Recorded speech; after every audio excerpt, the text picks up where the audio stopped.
नमस्कार दोस्तों, जयवाल लाइव में आप सभी का स्वागत है। देखिए फ्रेंड्स, आज की इस वीडियो में बात करेंगे रोज़गार के रिगार्डिंग कि हैंडीकैप कैटेगरी में जो भी लोग हैं उनको किस तरीके के रोज़गार सरकार दे सकती है 2025 में।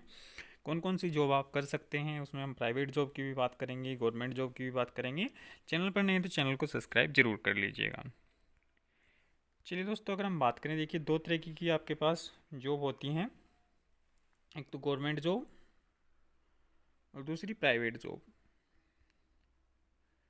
अगर हम बात करें उन लोगों की जो बिल्कुल अनपढ़ हैं, यानी कि कोई भी क्लास वो नहीं पढ़े या पाँचवीं छठी आठवीं तक वो पढ़े हैं, यानी कि वो 10वीं पास नहीं हैं, तो वो लोग प्राइवेट जॉब में ही जाएंगे। गवर्नमेंट जॉब का उनके पास कोई ऑप्शन नहीं होगा। ठीक है दोस्तों, प्राइवेट जॉब में वो अपने हिसाब से, अपनी एलिजिबिलिटी के हिसाब से जॉब देख सकते हैं।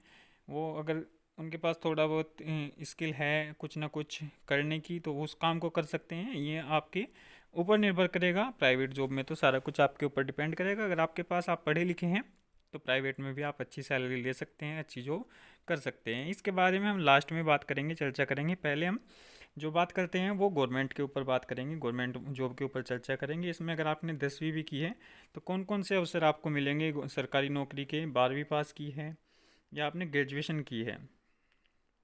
साथ ही साथ हम ये भी बताएंगे कि आप लोग और कौन से ऐसे कोर्स कर लें जिससे कि हैंडीकैप कैटेगरी में आप लोगों को थोड़ा और जल्दी नौकरी मिल सके और आपके लिए चांस बन सके कि 2025 में आप लोगों को जॉब मिल जाए। ठीक है दोस्तों, चलिए देखिए, पहले हम 10वीं पास के लिए बात करेंगे। 10वीं पास में जो आप लोगों के लिए अवसर रहेंगे वो एमटीएस का रहेगा। इसके अलावा आपके पास ग्रुप डी की नौकरी के रहेंगे। वो रेलवे में भी ग्रुप डी हो सकते हैं, वो किसी अदर डिपार्टमेंट में भी ग्रुप डी हो सकते हैं। वो एमटीएस के जो हैं अलग अलग विभाग है। कई बार स्कूल में भी एमटीएस की नौकरी निकलती हैं। कई बहुत सारे फॉर्म ऐसे निकलते हैं जहाँ आप एमटीएस की जॉब देखेंगे। खास करके आप एसएससी एमटीएस तो की जॉब में तो जाएंगे ही जाएंगे अगर आपने 10वीं पास की है और आप इसमें इंग्लिश और जीके को अच्छे से तरीके से पढ़ लें, तो आपके चांस बन जाएंगे एमटीएस में। ग्रुप डी में रेलवे ग्रुप डी भी हो सकता है और अदर डिपार्टमेंट में भी ग्रुप डी के प्यून वगैरह की जॉब निकलती रहती हैं। इसमें आप लोग जो हैं यहाँ जॉब कर सकते हैं ग्रुप डी में। हालांकि अभी नोटिफिकेशन नहीं आया, नोटिफिकेशन आएगा उसके बाद पता चलेगा कि इसमें आईटीआई रहेगा या नहीं रहेगा। अब विकलांगों में भी कई तरीके की कैटेगरी है। कैटेगरी में 4 कैटेगरी सरकारी नौकरी में बनाई गई है। ओएच कैटेगरी, जिसमें हड्डियों से रिलेटेड, यानी कि आपके हाथ में पैर में प्रॉब्लम है, तो वो लोग, इसमें अलग अलग कैटेगरी रहेंगी। उसके हिसाब से आप लोग अपनी जॉब देखना। जैसे ओ एल बी एल, ये क्या है, यानी कि वन लेग में प्रॉब्लम है, बोथ लेग में प्रॉब्लम है। ओ ए वन हैंड में प्रॉब्लम है, बोथ हैंड में प्रॉब्लम है। बी ए ओ एल, यानी कि एक हाथ में प्रॉब्लम है, एक लेग में प्रॉब्लम है, दोनों हाथ में दोनों लेग में प्रॉब्लम है। बी ए बी एल, ये कैटेगरी आप लोगों को मेंशन रहेगी जब भी आपका नोटिफिकेशन आएगा।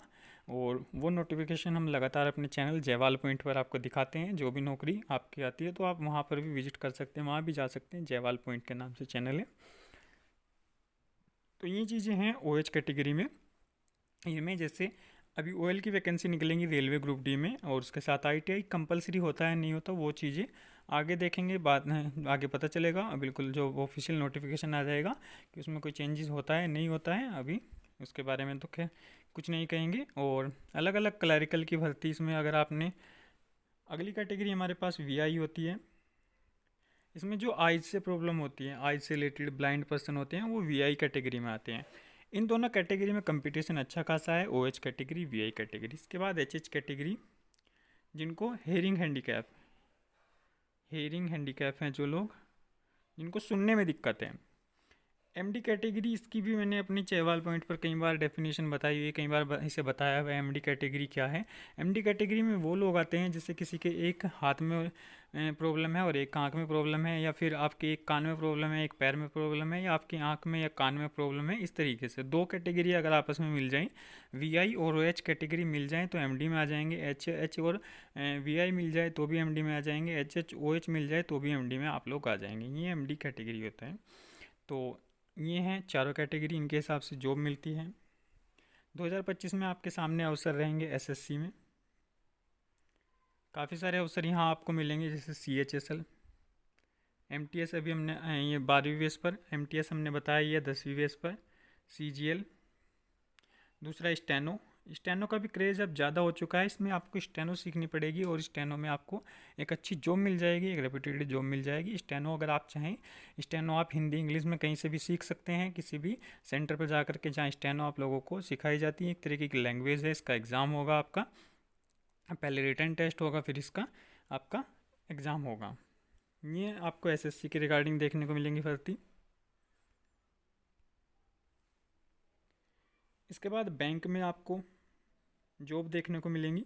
अभी एसबीआई क्लर्क जूनियर एसोसिएट का आपका नोटिफिकेशन आया, वी ओ आया एसबीआई की।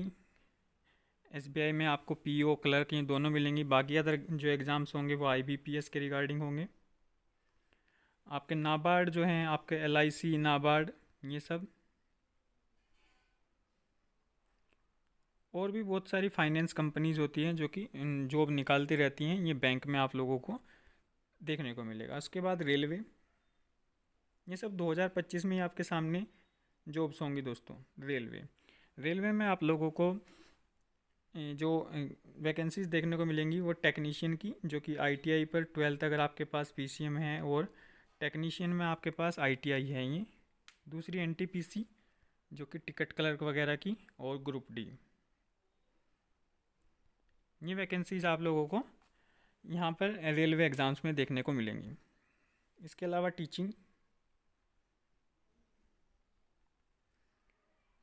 में आपको पास पीआरटी, अलग अलग स्टेट के अलग अलग पीआरटी की वैकेंसीज, जैसे Delhi PRT, UP PRT, Haryana PRT, अलग अलग टीजीटी, पीजीटी, लगातार आपके सीटेट,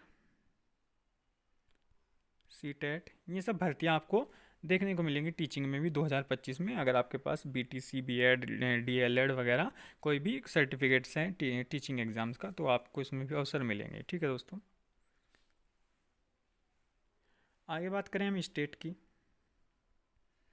स्टेट के अंदर आपको अलग अलग स्टेट में, देखिए स्टेट में बहुत फ़ायदा है, क्योंकि अगर आपकी स्टेट में जॉब आई है और अदर स्टेट का कोई कैंडिडेट हैंडीकैप है, तो वो जनरल कैटेगरी में जाएगा, वो आपकी सीट पर फॉर्म फिलअप ही नहीं कर सकता। ये स्टेट का रूल होता है। अगर मान लीजिए आप बिहार से हैं और झारखंड में कोई भर्ती आई है, तो झारखंड में आप हैंडीकैप कैटेगरी में नहीं जाएंगे, आपको वहाँ का आरक्षण का लाभ नहीं मिलेगा, वहाँ आप लोग डायरेक्टली जनरल में जाएंगे।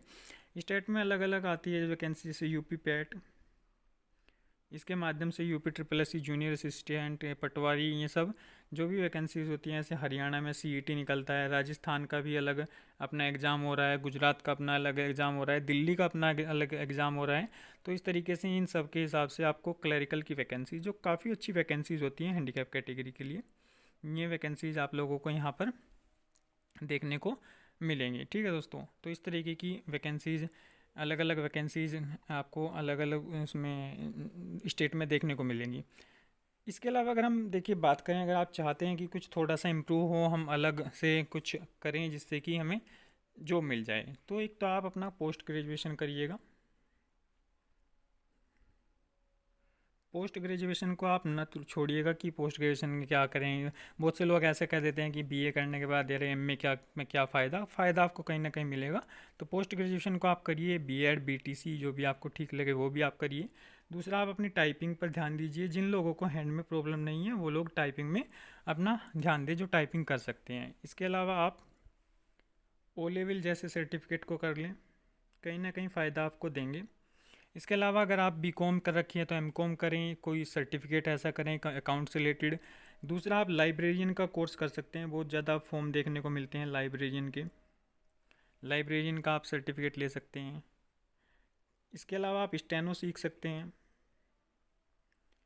तो इसी तरीके के अलग अलग कॉम्पिटिटिव एग्ज़ाम्स हैं में आप देखते हैं, और नोटिफिकेशन आप खोलिए, उसमें कुछ ऐसी बेहतर जो हैं आपके सामने ऑप्शंस होंगे जिससे जॉब आपको जल्दी मिल जाए। तो ये चीज़ें हैं जो आप कर सकते हैं। आईटीआई आप कर सकते हैं, अगर आपके 1 लाख में प्रॉब्लम है तो आप आईटीआई कर सकते हैं। आप हेयरिंग हैंडीकैप है तो आईटीआई कर सकते हैं आप।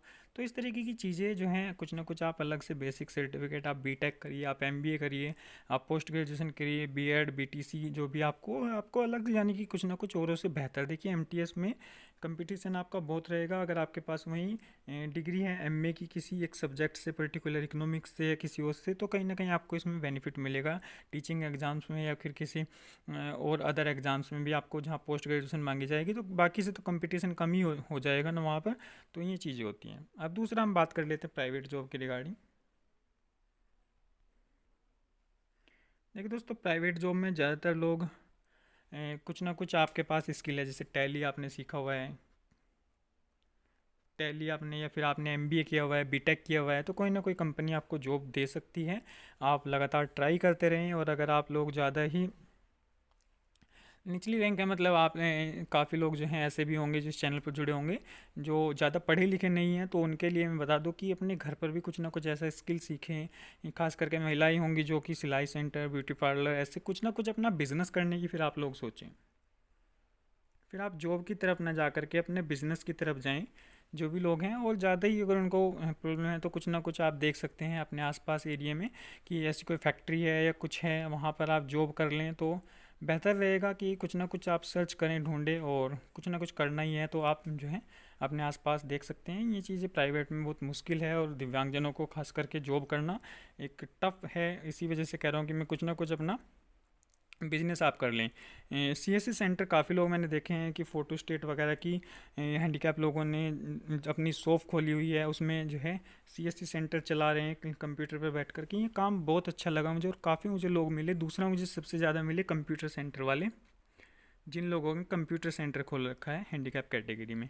तो इस तरीके के वर्क आप कर सकते हैं और अच्छा खासा पैसा कमा रहे हैं। ऐसे मैंने हैंडीकैप लोग भी देखे हैं कि वो गवर्नमेंट जॉब की तरफ जाना ही नहीं चाहते, इतना ज़्यादा वो पैसा प्राइवेट से अपना अर्न कर रहे हैं, यूट्यूब के माध्यम से, कोई शेयर मार्केट के माध्यम से। तो बहुत सारे ऑप्शंस होते हैं, कुछ ना कुछ आप लोग करते रहिएगा। और कोई अपडेट होगी तो इस चैनल के माध्यम से आप लोगों को बताई दी जाएगी। चैनल पर नए तो चैनल को सब्सक्राइब जरूर कर लीजिएगा। वीडियो को ज़्यादा से ज़्यादा आप लोग शेयर ज़रूर करिएगा। धन्यवाद दोस्तों।